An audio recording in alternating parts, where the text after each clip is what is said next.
Hey guys, welcome back to the Epoch Creative Podcast. This is going to be episode 5, and we're going to talk about Adobe's creative crisis and some alternatives that you might want to think about. As always, I have my good friend Troy Widger here from papagofilm.com supporting the cast, and honestly, he does a ton of the behind-the-scenes work, so we want to thank him for that. Also, we want to thank everybody who's watched the podcast. I know we're only on episode 5, but I have gotten texts and stuff from people who are like consistently watching it, so we really appreciate it. Subscribe to the channel so you don't miss when we come out with these things. We're just two dad dudes trying to use creativity to make a living and create streams of income, and that's what this podcast is all about. But today we're specifically going to talk about editing, and I guess I'll start it off, Troy, with just the latest news in Adobe's creative crisis, and they've got a lot of privacy things going on that people are really mad about. The pricing practices are not great. And so just as a synopsis, I'm not a lawyer. I'm not even a tech nerd, so I can't get into the super weeds with this. You can go find videos out there for that.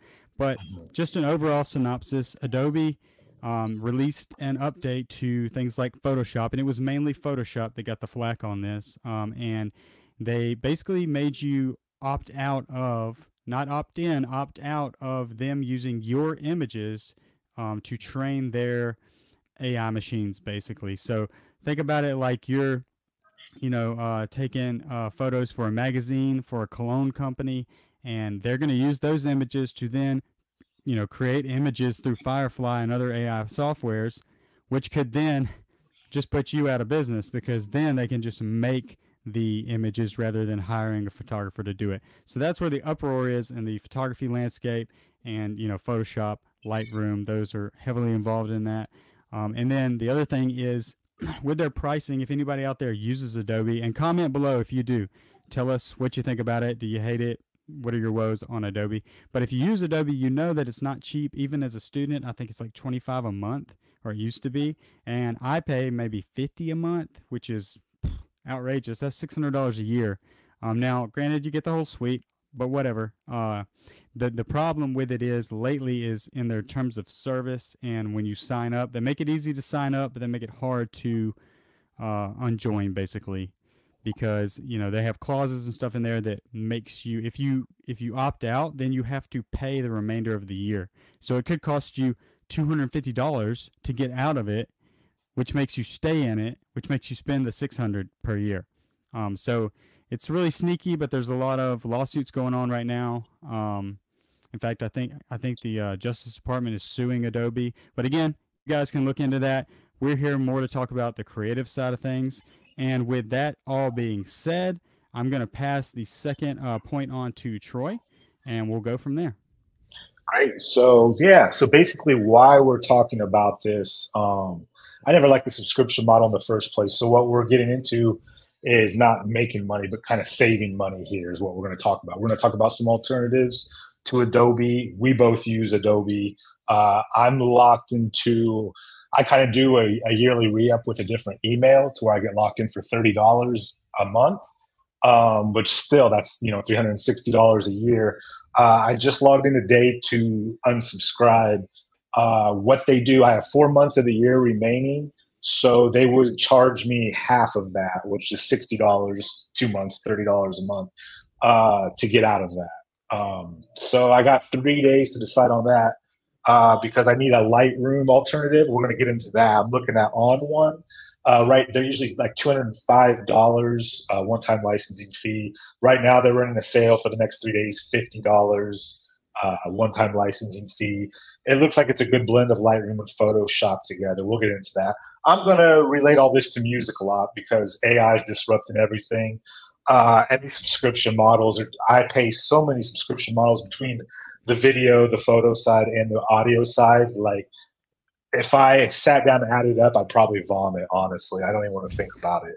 but and that's not even the lifestyle stuff, right? Because like us and our families have Netflix and we're not even talking about all those.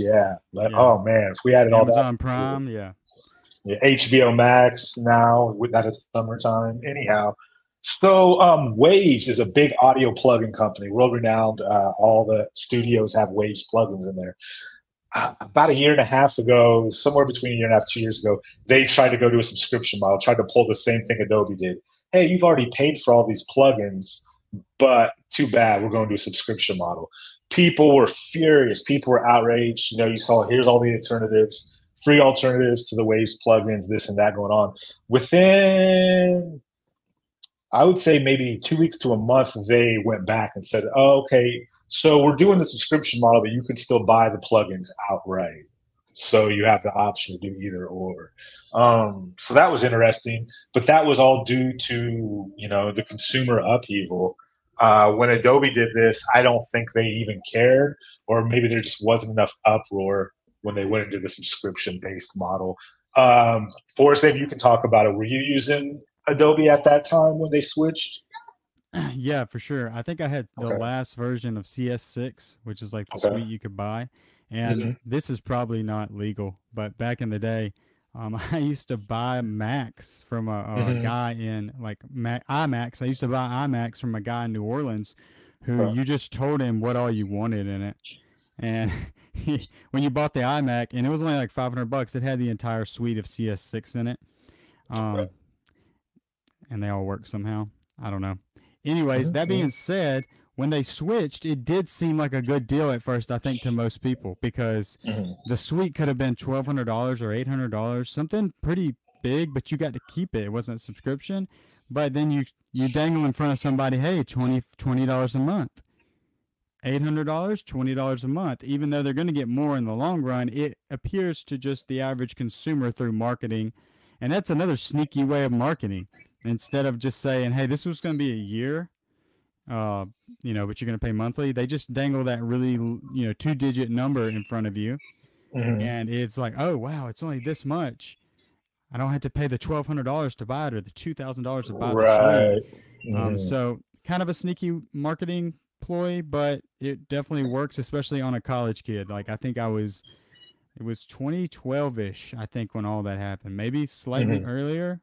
But no, I think it was like 2013, 12, something like that. And yeah, I mean, I'll just admit, I was on board. I thought it was great.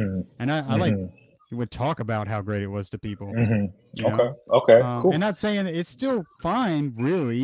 It's the sneaky way that they make you pay the remainder of the year if you want to get out of it. Well, I'm sure you've seen the price increase over the years too, right? The monthly price. Yeah, definitely. It's not been significant though, where it's like, it went from $30 a month to $100. It went from 30 to 50, but the programs got better. So kind of offset that for me. I was like, okay, this is still okay, because they're so much better than what CS6 was. And new programs were coming out. They're always introducing new stuff throughout time as well. And honestly, the AI capabilities, which I'm interested to see what's in these other programs, AI. Yeah, we'll get into that. Capabilities offsets it even more. It's like, okay, I'm getting better programs, newer programs, more programs, and AI is changing everything in these softwares. I still like Adobe. This is not so much about their softwares. You know what I mean? Yeah, I love it. Yeah, I mean, it's fine. It's fine. But yeah, I was using it then, and that's kind of my take on that. So yeah, we'll get back into music. I use a couple apps. So there's one called Serato Studio that I use. It's $250 to buy it outright, or you can pay $10 a month. So that's kind of nice. Kind of gives you an option. If you're that, like you said, that college student who doesn't have the $250 up front, $10 a month. Ableton Live, another one I use. They're real expensive. I think for the suite, it's like $900. Back in the day, though, you couldn't break up the payments. Now they have it to where you can break up the payments over like 6 months to a month. And they give out student discounts. I got a substantial discount on it because my daughter's homeschooled. So I told them that, we were using it for that, and they gave us the student discount, which was great. But yeah, I would say maybe a rent to own option would be more consumer friendly. So, all right, key features that make the Adobe Creative Cloud stand out in the market. You're kind of talking about that. What apps do you use from Adobe? What apps are essential, and what are secondary. Yeah. Let's just kind of go with like a 2 tier of what apps in Adobe Suite you use the most. Well, I think definitely in the past, its key advantage in the marketplace was that you kind of had all these different programs that specialized in these different things, right? So you could start your project in Premiere, and then you could say, oh, I need some motion graphics. You could link that to After Effects and do your motion graphics. But then you could say, oh, the font in here isn't quite right. I want to make my own font. Well, you could even link that over to Photoshop or InDesign or something. And so they all kind of like talk to each other, work together, but they were like separate islands. That was the main thing back in the day. It was like if I had Final Cut, I had to use Motion, and it was terrible. Or I had to also have After Effects. So it's like, why do I have After Effects? Why do I have Final Cut and Adobe? You know, and Right. other softwares are all like that. Sony Vegas. God, what was that one that they used to use in TV broadcast or even film? It was the one, Avid, the Avid. You know, yeah, if you want to do the Avid and all those programs, they were just for cutting, really. And then if you needed to do other stuff, you still had to have Adobe. So they've always had this like, you know, suite of things, and they work together. And sometimes they don't work together, but Dynamic link. yeah, when they work together, it's a pretty cool process. The problem for them now is all of the stuff we've been talking about, and the fact that DaVinci is now offering it all in one window. That's the main thing for me, and dude, it's a no brainer. I'm switching to DaVinci. There's just no reason. Yeah, we're gonna get into that. Yeah. Okay. Yeah. Well, let's just go. No, let's go right into it. So yeah, let's just start off with the most popular alternatives to Premiere Pro. You just mentioned DaVinci. There's Final Cut Pro. I've used that in the past. I don't know. It depends on if you're a fan of the magnetic grid. You know how they have that in there. How it kind of snaps when you cut. I'm not a fan of that so much. And I know that CapCut is kind of similar to Final Cut Pro as far as the layout and the magnetic timeline, where the editor in Resolve, DaVinci looks a lot more like Premiere, just better almost. Yeah, for sure. I have a friend that is just religious about Final Cut, and he's one of the best editors I've ever seen. So if it works for you, that's totally awesome. I still like if I get Final Cut, how am I going to do all those other things we talked about? You know what I mean? Right. You almost have to have a suite. It's just Adobe ain't the suite. I mean, I know that app Logic or not Logic, but Final Cut has gotten a lot better with titles, more variations for titles and some motion in there throughout the years. And I know they've tried to work on their coloring. But, you know, DaVinci started off as a coloring thing in the 80s, right? So it's kind of like what you say, where like the industry standard's been Premiere Pro for editing, right? That's why we all get into, oh, everybody's using Premiere Pro. That's the industry standard, right? So we're like, oh, well, if we want to work on projects with other people and make it compatible, then we need to be in Premiere Pro, right? So that's kind of, at least that was my mentality when I got into it. I lost my train of thought. Anyhow, no, you're good. Well, no, we were talking about alternatives. And you know what's funny is like, especially in the YouTube space, the opposite is becoming true. A lot of people are saying, "Did you do it in DaVinci?"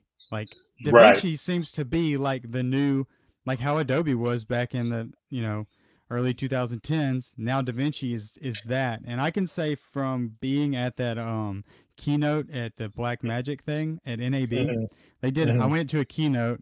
Is when I didn't have to film, so I just got to sit there. But it was a lady who was doing a presentation on DaVinci and all the things that are coming and all the things I already had and improved upon. And I'm gonna tell you this, from just listening to that, they're coming to own it all. Like that's just their mentality, that's their mindset, and they're like, we listened to all our customers and what they wanted, and we didn't do 60% of it, we didn't do 80% of it, we did 100, and then we did a bunch of stuff that you didn't even think about. So I was just impressed with that, and it's just finding that time and that project to switch over. You know what I mean? Yeah, I feel like it's on its way to being the new industry standard. Because I mean, I remember being on jobs even back in 2017, people being like, DaVinci, you got to get on Resolve. You got to get on Resolve. So there's been, it's had its following for a long time now. And being that it's free and with the new 19 beta, it's just as fast as the paid version. But the paid version, however, you get access to using more GPU cores. But the free version is just as fast as the standard version on one core. So that's pretty impressive. And I don't know, yeah, CapCut, like you keep saying CapCut, I put it in the thumbnail, but I haven't, dude, I didn't hear about that until my little sister was telling me about it. That's fun. That's interesting because, okay, so CapCut, so what I gathered from CapCut, like I said, the layout's kind of like Final Cut Pro. It's very basic. I would say it's amazing for somebody starting out. Somebody said that's that why she knows about it then, because she's 11. somebody gave an analogy of it that it's like Premiere Pro. It's like the Gen Z of video editors. Like they took the cool things from Premiere Pro and DaVinci, but like forgot a lot of like important things, core things, Yeah, like you're not going to do advanced coloring in it, I take it. No, it's more for like, I would cut like maybe some YouTube videos. Where I would say it'd be great for is like shorts. That's what she's using it for. Like, yeah, it has the good text, lots of fonts, very easy to use. But for somebody like us who's already on Premiere Pro and has used Final Cut, I think Resolve's the way to go. Like, yeah, I feel like you're gonna get into CapCut, and even if you're a beginner, you're not gonna stay there. Eventually, you're gonna want to level up. I feel like Resolve's that level up. You might as well just jump into Resolve anyways. It's free for anybody, right? Yeah, for sure. So yeah, I'm definitely gonna. Yeah, I am too. I mean, right now I look at my desktop and from the Adobe suite that I'm paying $360 a year for using, I have Lightroom Classic, Photoshop, and Premiere on here, and I use Media Encoder once in a blue moon. So, being that ON1 is like a blend of Lightroom and Photoshop, and it's $50 one-time fee right now, and DaVinci Resolve is free, only up to 4K 60 frames per second. So if you're doing 6K, if you're doing 120 frame per second footage, you're gonna have to pay $295 for the paid version. Now you can import 6K and 120 frame per second, but you can't export that stuff. Okay, so you could cut your thing if you were like in a pinch, like I need to get this edited, but I can't pay for the software until Friday, but I can export it on Friday morning as soon as I pay. You could get ahead of it. That's actually that's a huge consideration on Blackmagic's part. I don't know if that's the intended use case for that, but I mean that's pretty nice of them to do, honestly. Yeah, they I saw a thing. They said basically, like we give you the software for free because we want you to make money first before we're charging you money, and then later on down the line, as you make money, you'll invest into us. You'll want to stay with us. So I feel like that's why they're giving this free, full-featured, editing software out. Yeah. And like you said, you get license codes with all the Blackmagic stuff, with all of their they have audio editing boards, they have coloring controls, they have quick editing controllers, and those all come with the key for the paid version. So that's pretty cool as well. Let's see. CEO of, hold on one second. So guys, to me, like you can almost pick a software sometimes, or pick a product, not software, based on their ethics, right? Like I just thought of this, that Grant Petty, that's his name. Sorry, I had to look up his name. I actually got to meet him in NAB, so I'm kind of embarrassed I don't remember his name. But Grant Petty, look into that guy, man. Like think about this, right? Blackmagic has always been, what does the consumer need? What does the consumer want? That's always been their thing, and it all stems from this man right here, Grant Petty. Like whenever they do a keynote, he's the one up there talking. Who's the face of Adobe? Who's the face of Adobe? Crickets. There is no face of Adobe. It's that little red square. That's the face of Adobe. And that to me is already, I could almost, if DaVinci wasn't quite as, no, they're amazing right now, but if they weren't quite as good, it's almost like in my older age, I'll take them because I know that their innovation, dude, I got the same thing. I got a little guy sitting right here. I know that DaVinci's innovation is based on what I need. And just like you said, they want you to make money first before you ever start, having to pay them. See, if you're, and this can translate into business, guys, as long as you're, serving others and doing what's best for them, you'll always have a job. You find a problem, you solve the problem, you make somebody's life better, you'll always have a job. And I think that's the mentality that Grant has had. And, that's the kind of stuff he talks about. And the fact that he puts himself out there, first of all, as the face and talks about every product as it comes out, that takes a lot, because if one of those products is bad, well, you just connected your face to it. And not to say they haven't had their problems over the years, but they've always owned up to it. They've always made it better, and it's been an upward trajectory, so almost that alone, even though software is important, sometimes you got to look at the people behind the product and what are their intentions. And with Adobe, I'm sorry, it's to make money. And that's why they tried to go consumer friendly, whatever it was in 2017, 2018. I remember the day the layout changed of Adobe Premiere Pro, because it used to be very rugged looking. It used to be very utilitarian. It wasn't an attractive looking software. Right. It was just, and had that yellow font on the gray. It was just like, oh, this is a tool. It's kind of like a real, power tool, not one that's like all, packaged fancy for the DIY dad. I'm talking about like a power tool you'd buy, like a jackhammer or something. They don't care what the branding says. It's more about just getting the job done. That's how Adobe used to be. But when they switched that, that was like the day that I started to get kind of weird feelings about it. Because I was like, whoa, this looks like some fancy cell phone editor now. This looks like Luma Fusion. I don't know if you remember, or if you know the Luma Fusion. We didn't put it on the list, but that's another alternative. And I know Peter McKinnon's big on it for editing on the iPad. Okay. I think I've messed with it. I'm trying to remember. So many apps, man, between everything. Luma Fusion's an outright, I think, $50 forever. I mean, I haven't had to pay for it again. I put it on every iPad I've had. Is it a photo editor? Is it a photo, or is it video? It's video. Okay. But yeah, I'm interested in that Photoshop alternative you were talking about. I'm assuming it does RAW import. Oh yeah, it says that supports RAW for I think 8,000 plus cameras. Okay. Yeah. So yeah, it's good. We'll get into that one.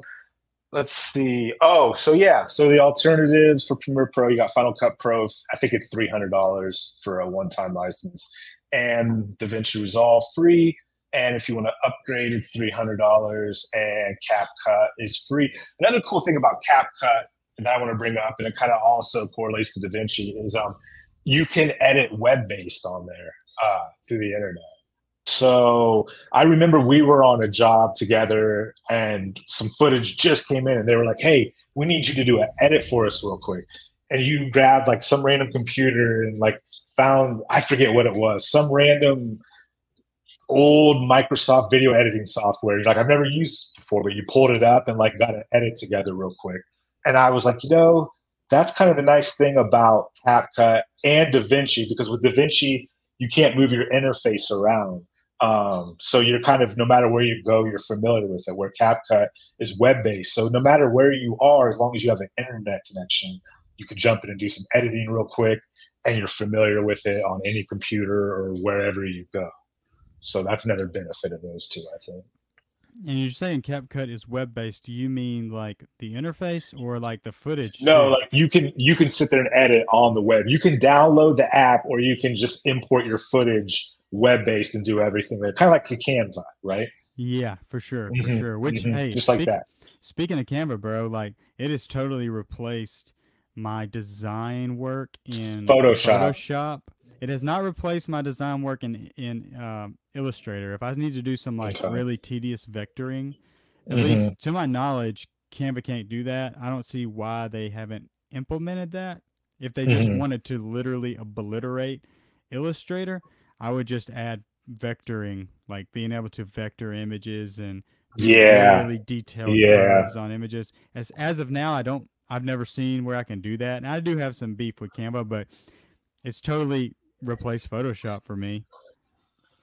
I just bought Affinity, Affinity, is that the name of the Yeah, that's the I've been editing in softwares. Yeah, Photoshop, Illustrator, and I think there's another one that they kind of uh that Premiere Pro. Illustrator. They have a video editor.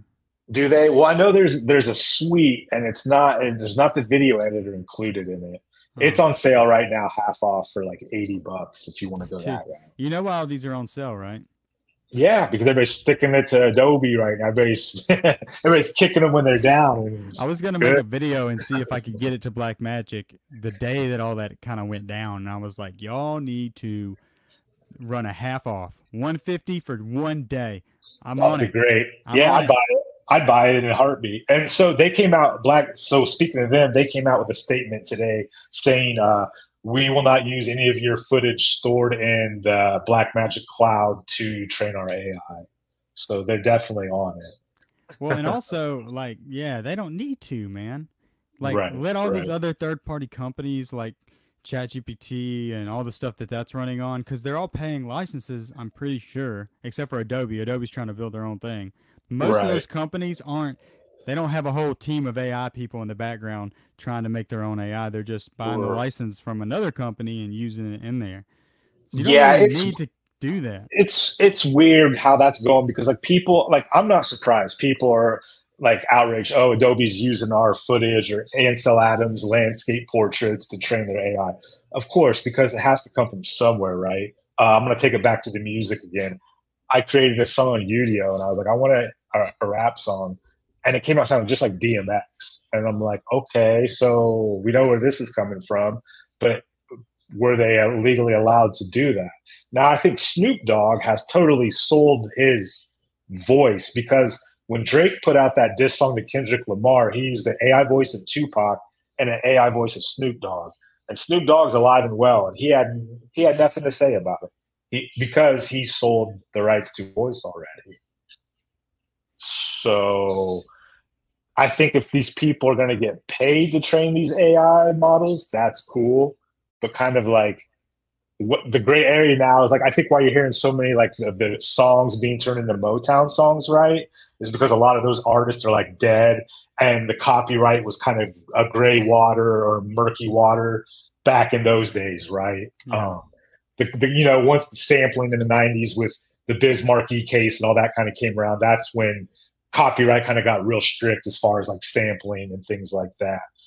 So we're in that wild, wild west right now. And I just saw where all of, I think 3 of the major music groups are now suing Udio and Suno, which are the AI generative music platforms. So yeah. And then apparently there's a DJI ban with the drones coming from the government. So just all kinds of money grabs going on right now. Dude, it's funny. We both live in small towns, in kind of rural areas. And if I go to my downtown right now, people's problems are all different, and that's awesome. We have different people, and that's what makes this world go round. But like my local farmer, his problem is like, it's not raining this week. And like, they don't, we live in a bubble. Like, it's just so funny if they knew the chaos that is ensuing in the creative world right now. And it will affect everybody, because it translates to, YouTube and Netflix and, all this entertainment that we consume. So it's important and all that. But it's just funny to me sometimes how much of a bubble that me and you and all the other creators are in, because we're just like there's a war going on in real life currently. But we're like, there's a war going on in the creative world right now. Yeah. And it's wild, man. And dude, even being in NAB this year, it had a different vibe, because this was the first year where AI was like, man, that was the theme of the show. Honestly, because every company had like, even a banner for a camera lens companies, like, optics that were optimized using AI.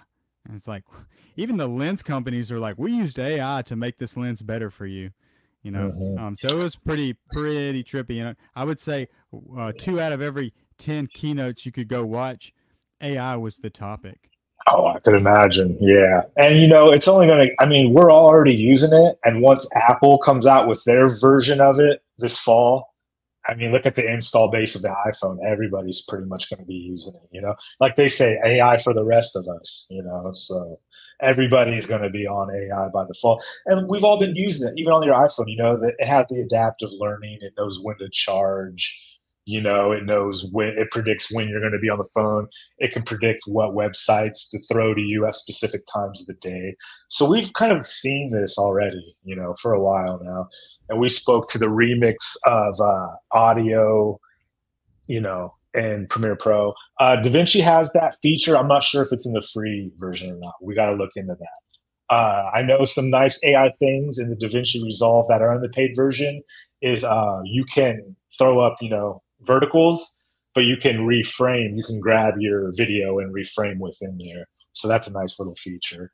And like I said, the denoiser is supposed to be really good for the video. It does have a free denoiser for audio and a nice ducker. So, you know, if you have music and the dialogue comes in, the music will automatically duck down and cut out so the dialogue sits on top. So, yeah, man, I'm definitely going to jump into that. Let's go into ON1 a little bit, the Lightroom Photoshop kind of hybrid. So, yeah, that has a lot of AI features baked into that. Like I said, it's $50 right now, usually like $205.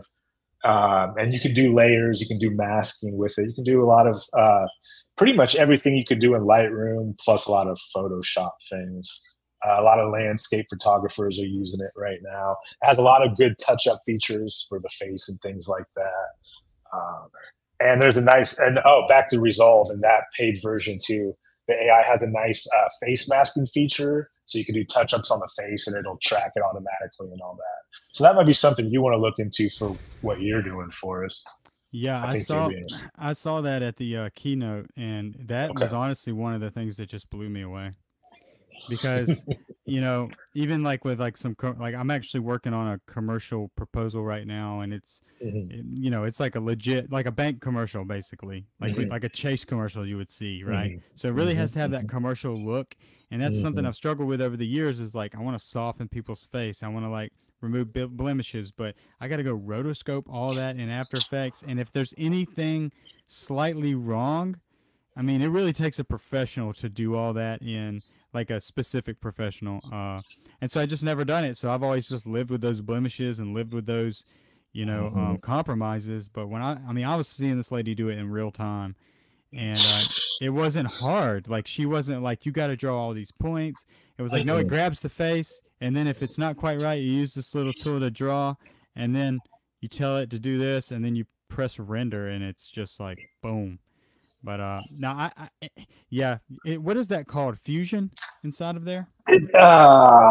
Something mask. Well, no, I mean like the effects side of things, because you've got the color side, the editing side, the effects. I think inside of there is called Fusion. They've integrated all of them. They used to be separate software. Yeah, Fusion is like the After Effects. Correct. Yeah. Correct. Yep. So. And the things I was seeing them do with Fusion, even like adding explosions and stuff to action movies, it was all in one place. Oh, and that now I don't have it pulled up, but I do have it pulled up. I was looking last night, and now they have a true 3D workspace built in.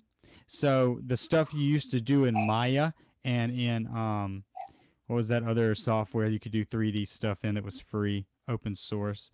Anyways, the stuff you used to do in Maya and stuff, like if you wanted to add in a 3D object, you're doing it all in one place. And something that I'm looking at that we didn't mention about DaVinci, I guess this is a DaVinci podcast, but the thing I didn't mention about it is we haven't even touched it yet. we barely touched it, but the thing is, like, we're talking about the software, bro. They make hardware from top to bottom.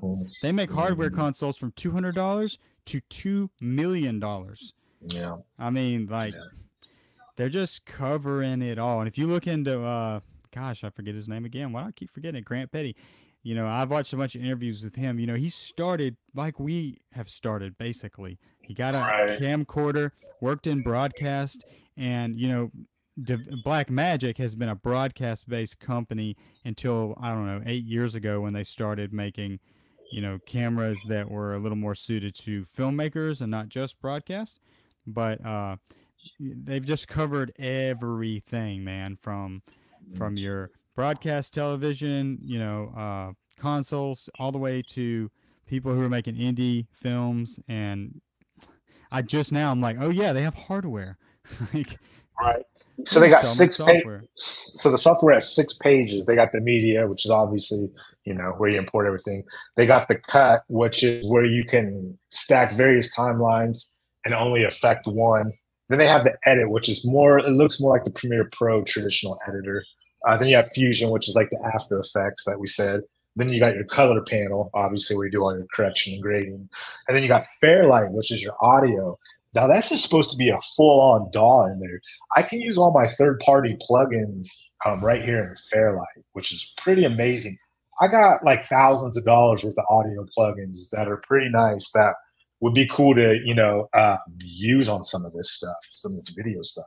And then you got your deliver page, and it has all, formats that you can automatically do. You can also mess with the bit rate on your exports in the free version, which I like because I like to do that myself. So that's nice. Quick note, Troy. Mhm. Because I was thinking, like, as you were talking earlier about how you used Adobe Encoder every once in a blue moon, I was like thinking to myself, surely they've covered that. And that's what the deliver page is.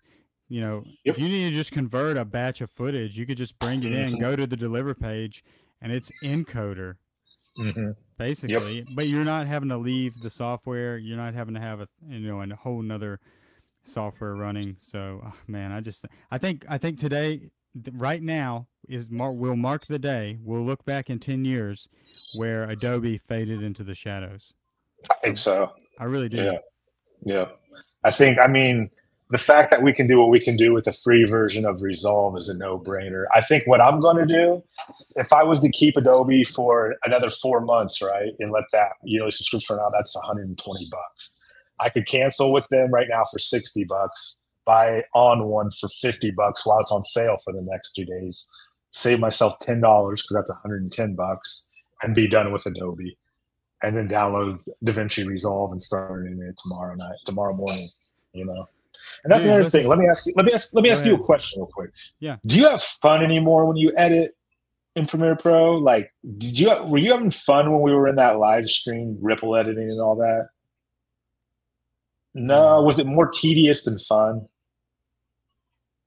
That's a good question. Do you feel like, maybe it's time for a change? Maybe it's time to make that a little bit more fun again, just by changing up the workflow. I feel like for me, yeah, I think I could say yes to that question. Yeah, it's like comparative to you get a new lens or a new camera, right? It kind of is almost like not saying that you should just, splurge and spend money you don't have or buy cameras just to buy them. But when you do get one that you think is going to make, there's like my Fujifilm. When I pick that camera up, I feel inspired.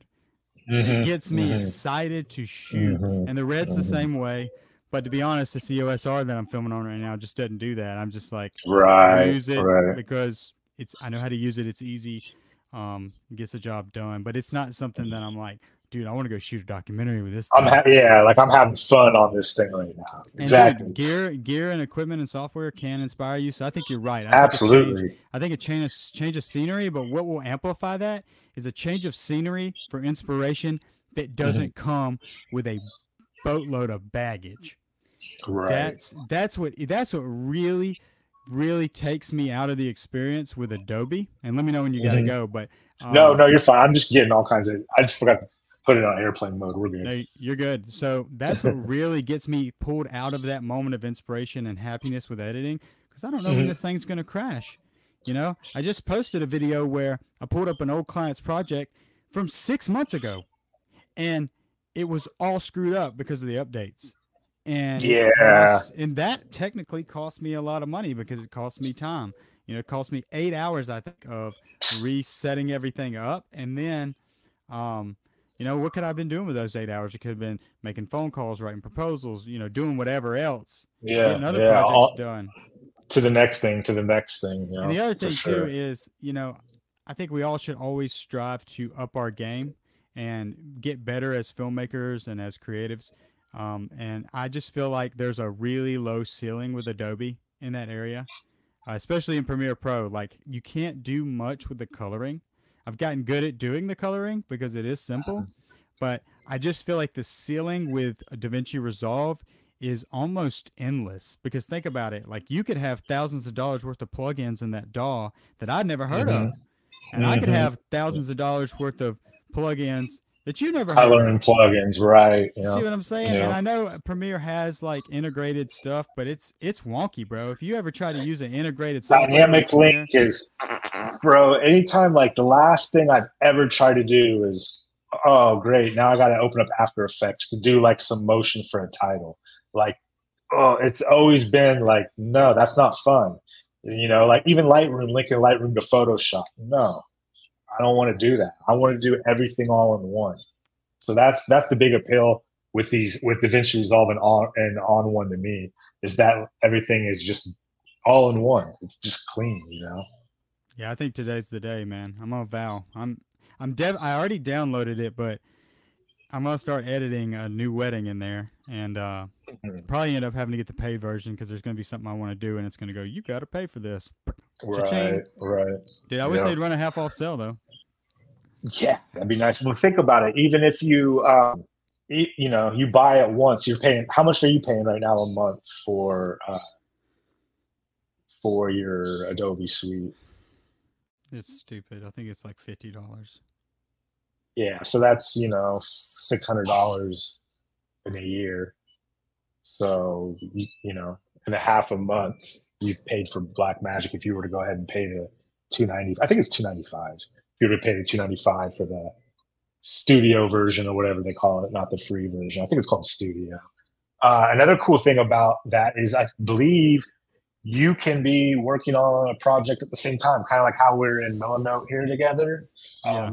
You can do that. That's crazy. You can send links to each other. So we could be in there. So kind of like how we were on that live the other day, I could be in there controlling stuff with you. You never know. They could have a setup to where you could be working on editing. I could be working on the audio, and we could just jump back and forth and look at what each other's doing in real time. I'm not quite sure how that works. Or if you're like coloring, one of us is coloring the footage while somebody's cutting. While I'm cutting, I'm seeing color come through. I mean, isn't that wild? Yeah, dude. That would actually be fun, because then we could also be live streaming. It's true. I watched it happen on a YouTube yesterday. I watched a team who switched from Premiere Pro go to DaVinci Resolve. There was probably like 6 editors. And yeah, the coloring guy was able to like put his grade on all the clips at once. And it was like coming over in real time. Yeah. That's wild. And dude, that to me reminds me of, well, dude, now I've lost my train of thought, because I was going to tell you, there's a software that used to do that. I don't know. There's a software that used to do that. And when they first started doing it, it changed everything. And Adobe can do that, but it sucks. I've tried it. Doesn't work, man. Trying to edit, not at the same time, but like somebody can be offlining some footage and you can be editing the offline, but that's never worked for me. I've tried it with several people and it never worked. So, yeah. No, Troy, I remember what I was going to say. Here it goes. Okay. So to me, what Blackmagic is doing right now as a company reminds me of what Apple did whenever the iPhone came out. Okay. It was like, dude, and Grant Petty reminds me so much of Steve Jobs, where it's like, here's what we're going to do. This is not what we're going to try to do. This is what we're going to do. Right. Like, we're going to make this happen. It is a mentality, and there's a reason that Blackmagic is currently teaming up with Apple. Like, that's right. With the lenses for the VR and all that. I think it's more than that. I think that's the first thing we're seeing publicly. But I think that Blackmagic will be Apple's basically partner on that side of things. Because if you look at like Apple Plus bought the rights to the MLS, which is Major League Soccer. Okay. So, and they're going to be buying Major League Baseball next year. So you can only watch Major League Baseball on Apple and MLS on Apple, which I've been. Are you serious? I've had the MLS package for 2 years now, and it's $100 a year. But dude, and I'm a soccer guy, so if you're Right. not into that, Right. then you're not into that. But I can watch every single game. I can put multiple games on the screen. I can put multiple games and then like the highlight show on the screen at the same time. And because Apple is now getting into broadcast, they got into TV with Apple Plus, but because they're into broadcast now, I think that relationship between Blackmagic is so much more than what they put that thing out because they're doing that with them. But I think they're going to be handling all of their broadcast stuff and hardware maybe too. And the companies really are so similar because it's all about groundbreaking innovation that makes people's lives better. I mean, Steve Jobs really was an incredible person because it wasn't about profit. He would take a loss in the short term to make people's lives better, and then the profit just obviously, as we know, I think they're the top 3 richest or most profitable companies on the planet. It's them, Google, and a pharmaceutical company. So where are we at? All right. So what would you say? What would be some negatives to stepping away from Adobe right now? Well, there's the learning curve, right?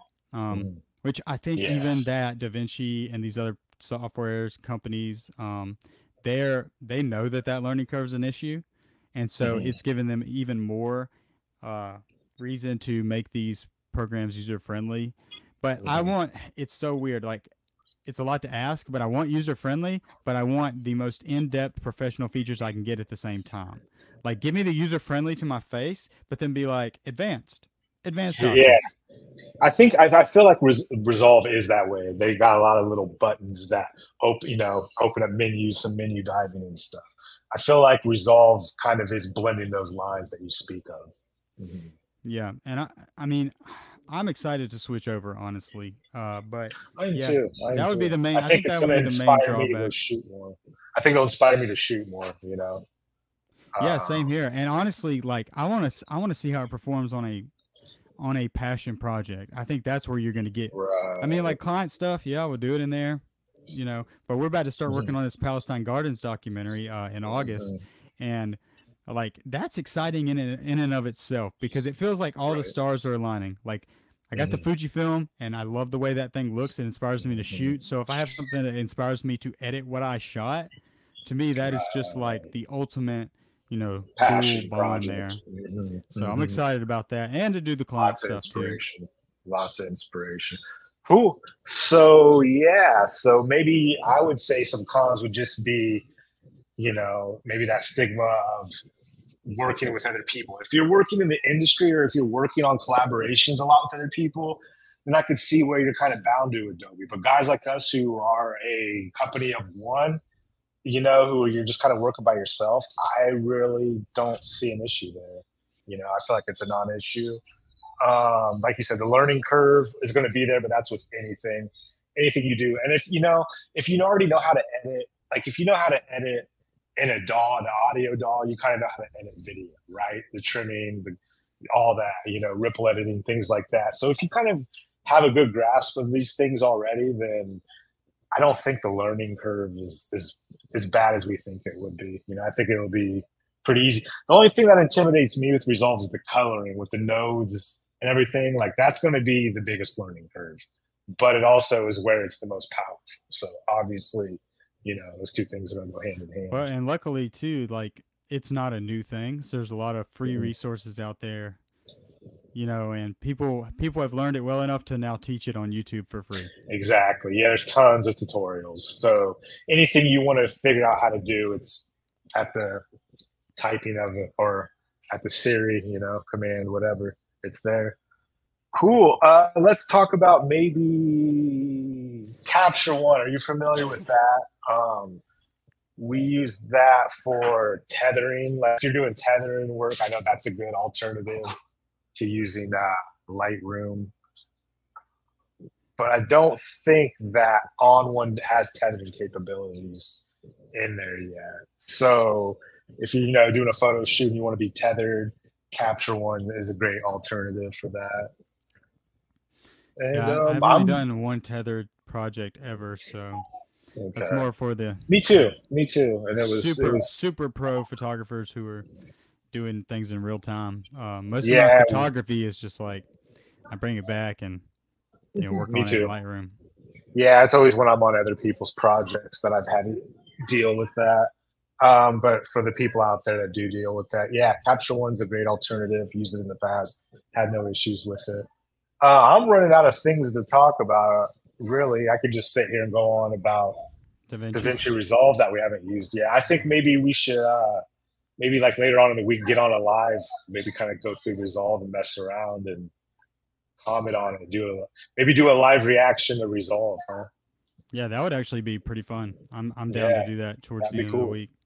Okay. Well, yeah, I think we hit all the points. We appreciate you guys watching the podcast. We hope it was informative. And yeah, sorry it ended up being a Resolve podcast, but it's the path of least resistance. And I think that's, I'm kind of glad the conversation came up because it just affirms that, this is probably the way the industry's going. And like Troy was saying, it can switch into any of these softwares. I'm actually really excited about the photo ones you talked about too, because I'm probably just going to go ahead and get it because it's $50.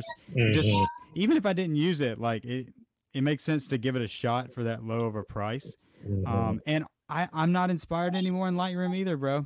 I'm just not. I feel like I'm going through the motions. I can sit there and like the way I edit in Lightroom now, it's like I'm watching a movie and I'm not even looking at the screen.